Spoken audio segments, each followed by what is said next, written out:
Masih Anda simak perbincangan di Obrolan Pagi dan kita masih membahas wisata yang aman dan juga nyaman dengan memahami mitigasi bencana ya. Kami bersama dengan Kepala Kantor Basarnas Yogyakarta Bapak Rio Banu Panitis SE.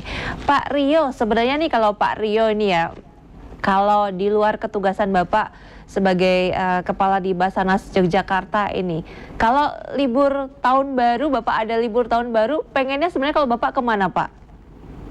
Ya, sebenarnya hampir sama dengan masyarakat pada umumnya. Kita pengen liburan di tempat yang tinggi, misalkan di Kaluran.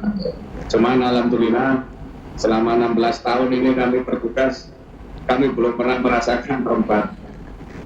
Jadi ya itu kami syukuri sebagai bentuk upaya untuk menjaga agar masyarakat itu nyaman. Iya betul. Aman dan selamat. Wah, luar biasa sekali Bapak, 16 tahun ini siaga untuk masyarakat demi pelayanan kepada masyarakat Bapak ya. Ini yang libur tahun baru pada happy-happy bersama dengan keluarga ini Pak Rio beserta tim ini loh, yang dibela-belain nggak bisa liburan, nggak bisa ngumpul dengan keluarga karena untuk menjaga kondusivitas bersama gitu. Kalau Pak Rio tadi kan memilih Kaliurang Bapak ya, karena terutama kan karena cuaca yang lumayan ekstrim, kalau panas banget. Tapi malam juga tahu-tahu hujan atau siang tahu-tahu hujan deras gitu. Jadi kalau di Kaliurang bisa ngadem bareng sama keluarga gitu. Di Yogyakarta sendiri menurut Bapak kalau tempat wisata tadi kan yang air di Parangtritis gitu ya dan juga Kaliurang. Kalau wisata kuliner ini ada kemungkinan ada yang mungkin akan ramai juga kah Pak? Ya, untuk wisata kuliner memang diprediksi memang terjadi lonjakan, baik itu yang sudah dikenal melalui media sosial, kemudian wisata kuliner yang baru, dan wisata kuliner yang kalau di Jogja itu kan terkenal kulinernya murah, enak, dan nagih gitu Pak. Iya. Jadi kemungkinan untuk wisatawan atau kunjungan ke kuliner di Yogyakarta itu pasti sangat tinggi. Betul sekali, enak, murah, nagih gitu ya. Apalagi ditraktir sama Pak Rio. Tambah nagih lagi. Kalau di pusat ini Pak, di oleh-oleh seperti mungkin di area Bakpia Patok itu sejauh ini kalau pas lagi musim liburan apakah masih cukup aman, kondusif Pak? Biasanya kan ada bis-bis juga yang masuk ke sana ya, rombongan dengan bis wisata. Ya alhamdulillah untuk wisata kuliner, kemudian tempat oleh-oleh itu sampai sejauh ini masih sangat kondusif dan aman Pak. Baik Pak, kalau rekan-rekan di Basarnas ini saya sedikit kepo nih ya, kalau pas jam-jam istirahat itu ketugasannya istirahatnya pembagian seperti apa Pak? Kalau kami ini kan kalau ya bekerjanya kan tidak 24 jam Bapak ya, jadi ya pagi bisa prepare dulu di rumah, sarapan bareng sama keluarga, kemudian berangkat kerja, siang istirahat, makan siang bareng dengan rekan, pulang, mandi, istirahat, makan malam bersama dengan keluarga. Kalau teman-teman di Basarnas ini berarti polanya seperti apa Pak? Sarapan juga di lokasi, makan siang di lokasi, makan malam di lokasi, atau bagaimana nih Pak?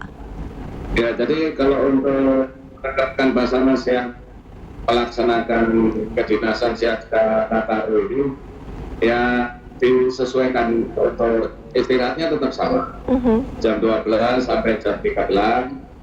Kemudian kalau untuk yang malam itu jam 18 sampai dengan 9. Jadi disesuaikan nanti ada di tempat di mana mereka jamnya istirahat ya istirahat dulu. Iya, bisa. Istirahat, makan, sholat. Betul. Gitu. Iya, bisa bergantian tetap Bapak ya? Bergantian. Walaupun istilahnya tetap standby 24 jam ini tapi? Standby 24 jam. Ya, baik. Saya lanjut lagi nih Pak. Sekarang kita ganti ke pertanyaan yang benar nih ya. Tadi kan ya untuk biar masyarakat juga tahu juga seperti apa keseharian rekan-rekan di tim Basarnas Yogyakarta untuk bisa menyiagakan libur Natal dan Tahun Baru yang aman, nyaman, kondusif bagi semuanya. Kalau Bapak melihat masih ada kendala tidak sih Pak dari ketugasan Basarnas Yogyakarta ini di lapangan, menemui kendala apa gitu Pak?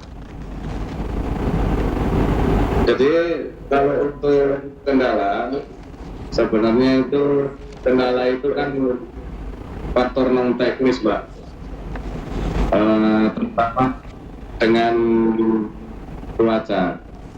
Cuaca memang bisa diprediksi, namun begitu cuaca itu ekstrim, ya kami memang harus lebih waspada. Jadi personil yang kami standby-kan itu memang sudah tinggal goal. Ya mudah-mudahan untuk wilayah Yogyakarta sih masih aman dan kondusif, karena memang kami tadi di jalan itu sudah padat merayap. Iya, sudah mulai padat merayap ini Pak ya di Yogyakarta. Tapi di beberapa ruas jalan itu, terutama yang masuk area kampung itu, masih ada perbaikan jalan Pak. Masih ada pembangunan saluran, perbaikan saluran dan sebagainya, saluran air, gorong-gorong, ada yang baru diaspal dan juga sebagainya gitu. Ini di akhir tahun kalau saya lihat ini cukup banyak juga untuk perbaikan saluran air. Itu apakah juga salah satu upaya dari pemerintah kota itu untuk bisa mengkondisikan tadi itu, untuk mitigasi potensi bencana atau bagaimana? Ya mungkin memang terjadinya curah hujan yang ekstrim ini kan memang berada pada fase akhir-akhir tahun, sehingga pemerintah provinsi itu menyiapkan untuk setidaknya tidak ada genangan, karena kan memang selama yang kami pantau, terutama pada saat siaga Natal dan Tahun Baru ini kan begitu deras curah hujan, apabila memang jalan atau gorong-gorong atau saluran air tidak diperbaiki itu sangat membahayakan bagi pengunjung, terutama yang roda 2, Pak. Ya alhamdulillah sih belum ada laporan terkait dengan kecelakaan yang terjadi pada saat siaga Natal dan Tahun Baru. Ya, ini kalau pantauan Bapak sendiri di wilayah kota Yogyakarta dibandingkan dengan kabupaten yang lain di DIY sejauh ini lebih kondusifkah kendalanya, atau lebih kurang sama, temuannya berbeda-beda gitu Pak kalau pas lagi ketemu koordinasi gitu? Ya memang kalau untuk kendala pasti berbeda-beda ya Pak. Jadi mungkin yang di Gunung Kidul itu beda dengan yang di Sleman, kemudian kota berbeda dengan yang ada di Bantul. Jadi secara keseluruhan kami koordinasi dengan instansi TNI, Polri, kemudian instansi dinas yang ada di Pemprov, Pemda, dan potensi-potensi yang ada yang kami temui, memang alhamdulillah untuk sampai dengan hari ini belum ada kejadian-kejadian yang membutuhkan tenaga yang ekstra. Jadi laporan-laporan dari posko-posko terpadu maupun posko-posko yang ada di lapangan, baik itu di pantai, terus kemudian di jalan raya, kemudian jalan tol, itu memang alhamdulillah sampai saat ini yang kami catat belum ada kejadian kecelakaan maupun bencana, alhamdulillah. Iya betul. Ini kan memang kita diskusi ini kan karena memang fokus terkait dengan libur Natal dan Tahun Baru, dan ada potensi bencana yang cukup tinggi terkait dengan cuaca iklim yang cukup ekstrim gitu Pak. Tapi kalau secara umum itu biasanya peak yang lebih slow, yang lebih tenang, potensinya bisa lebih minimal itu di bulan-bulan apa Pak secara umum? Adakah itu datanya? Kalau untuk terkait dengan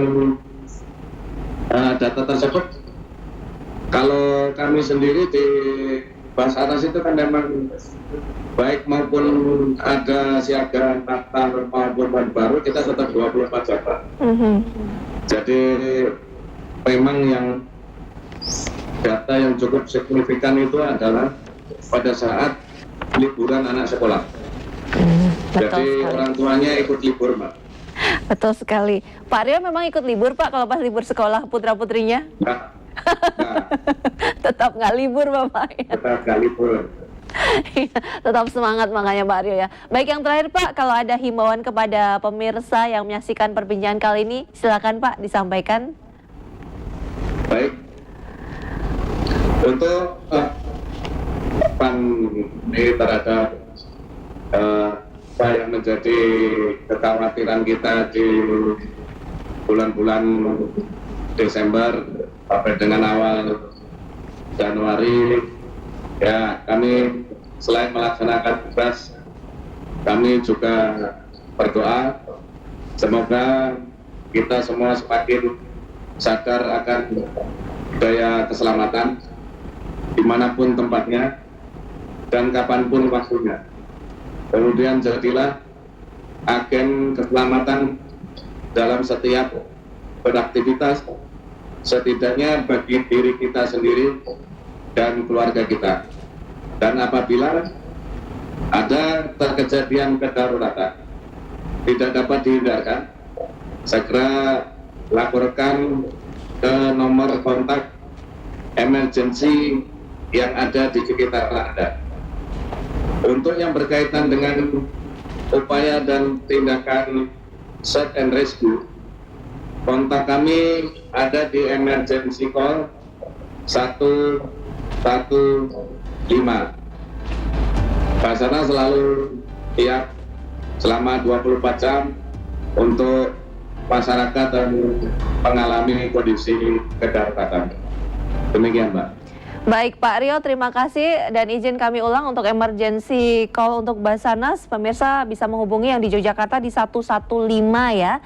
Dan ini akan standby 24 jam untuk melayani, mengkondisikan Anda. Semangat untuk bertugas Bapak, semoga sehat selalu dan dilancarkan. Disehatkan Ya, seluruh terima tim kasih, tentunya. Semangat pagi Ya, Pak. sehat-sehat selalu. Ya. Makin maju RBTV. Amin, terima kasih. Selamat bertemu tahun depan juga Bapak ya, selamat tahun baru. Amin, amin, insya Allah. Selamat tahun baru juga, Mbak. Baik pemirsa, demikian perbincangan kami bersama dengan Kepala Basarnas Kota Yogyakarta. Jangan lupa terus jadikan diri Anda sebagai agen yang bisa menjaga kondusivitas bersama agar Yogyakarta tetap nyaman, aman dan juga tentram. Kita sambut wisatawan yang datang, warga lokal bisa stay di rumah aja dulu ya, ngalah dulu. Saya Isu Dewi, selamat siang dan sampai jumpa.